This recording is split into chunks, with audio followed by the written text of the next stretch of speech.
No one ever talks about grieving who you are to become who you want to be.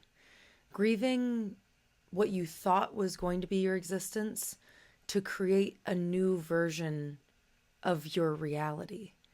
There's so much grief that can be a part of that because we don't want to say goodbye to parts of ourselves that we love and appreciate and who kept us safe to get to where we are. But if we don't release that part of ourselves, we can never get to become the next best version of who we are. And no one ever talks about the grief that comes with that, the sadness and the discomfort, the anxiety of having to release who that version of you was.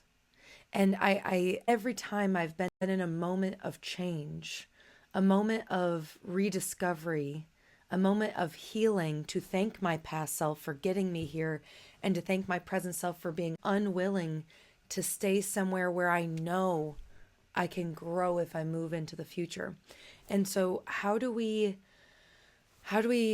sit in the discomfort and move through the discomfort and take little steps as big wins versus being upset with ourselves for not getting to the success today, not getting to the bigger wins immediately?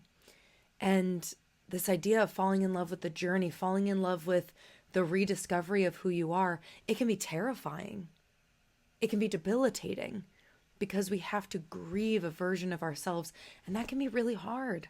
Sometimes we either don't want to, or sometimes the discomfort forces us into trying to maintain any type of safety and level of control that we can, instead of relinquishing the control and releasing the past version to be able to grow into who we are meant to be. And so, if you are moving through a version of grieving of yourself, know you're not alone, and know that relinquishing the control and leaning into the enjoyment of the journey of becoming whoever you get to be, that's where the true beauty lies. That's where the discovery of self allows you to truly lean into the possibilities that can be.